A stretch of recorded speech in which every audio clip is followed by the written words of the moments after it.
Thank you, Dr. Radhika. Since dry eye is on the rise, we have been seeing an increase in the number of dry eye clinics across a lot of cities. Now, apart from your normal Shermers and T-Bud, which we can routinely perform in any ophthalmological setup, you are also looking at investigative modalities like imaging of the meibomian glands, which had started on a large scale so that you can show your patient what exactly is wrong with them. And then came up this MMP9 kit Inflamma Dry Eye, which was an addition to your kitty of dry eye workup. Now, we all know that dry eye has a multifactorial etiopathogenesis, and mainly inflammation plays a pivotal role. And how does it play a pivotal role? Because it increases the pro-inflammatory markers, namely matrix metalloproteinase, which causes epithelial cell apoptosis, lymphocytic infiltration, and lacrimal function paralysis, which are the main reasons why the patient has a lot of subjective discomfort. So there are lots of studies which show that MMP9 is increased in inflammation, not just in dry eye, also in allergic eye disease, also in other conditions like conjunctivochalasis.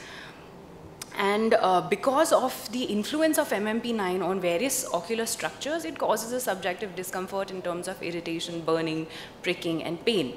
So let's look at this Inflamma Dry Eye RPS kit. Now, RPS stands for Rapid Pathogen Screening. So like the name suggests, it's a rapid screening test. And the biggest advantage is that it's so simple and quick. It takes around 10 to 15 minutes in your OPD. It's disposable, it's low cost. It's a useful tool to explain to your patient during a busy OPD why you want to do the test, because you want to decide what your management would be like. And you just have to put it onto the lower conjunctiva of the patient and add it to the buffer medium, and it will give you your result, positive or negative. On the basis of that, you can treat.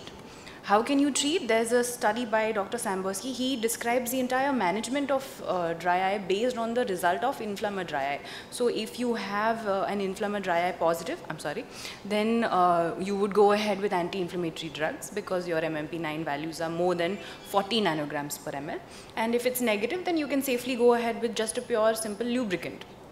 Now, to know whether this test is actually useful for us or not, we would need to compare it with a standardized protocol, which is namely an ELISA test. So where your RPS kit is going to give you a qualitative analysis, it is going to measure total MMP9, active as well as latent, and give you just a cutoff value, 40. If it's above 40, it's positive. If it's below 40, it's negative. ELISA is going to give you your exact value of MMP9 in that particular tear film. So to know whether they are good, we're going to compare Inflamma Dry Eye versus an ELISA-based laboratory test. I would like to thank Dr. Rohit for sharing this data of his hospital with us. This is a study done in Narayan Netralaya, and where he's compared every patient, he's analyzed their tears not just on the Inflamma Dry Eye, he's also compared it with an ELISA test in the same patient. So the RPS test is performed as per routine. Sample is collected, the test is assembled, kept in the buffer, and the results are read as positive or negative. The ELISA test, how do you perform it? You allow the Shermer strip to entirely be soaked by the patient's tears, and then it is stored in an Eppendorf tube at -80 degrees Celsius. It is chopped into multiple pieces, and then an ELISA test is performed on it. Now, amongst the results of the NN group, we saw that the RPS test positive eyes had higher MMP9 values as compared to the negative, which is obvious, and the ELISA test had a great dynamic range of detection. But the ELISA test for more than 40 nanograms per ml showed high even in RPD negative patients. So we studied this in further detail. So basically what we saw was that in the patients who were negative on the screening test, if your Inflamma Dry Eye showed you that it's negative, these patients on ELISA showed very high values, much beyond 40. What is the importance of this? The importance is that we're missing out on those 3 patients who have a large amount of inflammation. So if you go by Dr. Sambursky's study, you will not give him anti-inflammatory treatment. But is that really what you want to do?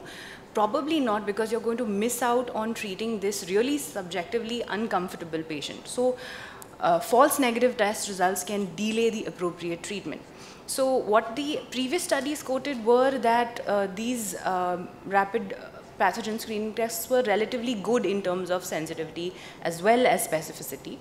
But the subjects who were positive for this test are not necessarily high even in the ELISA test group. that's possibly because of the time delay in transferring it from the cold storage in the cold chain to the lab.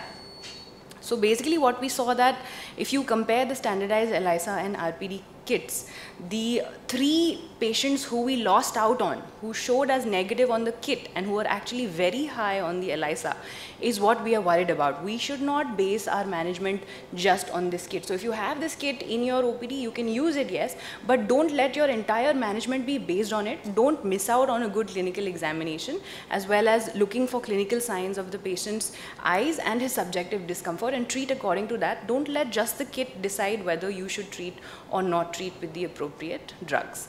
Thank you very much. So we already know that RPD test is used, but what this study adds is just that it does not agree very well with the ELISA values. Thank you. Thank you.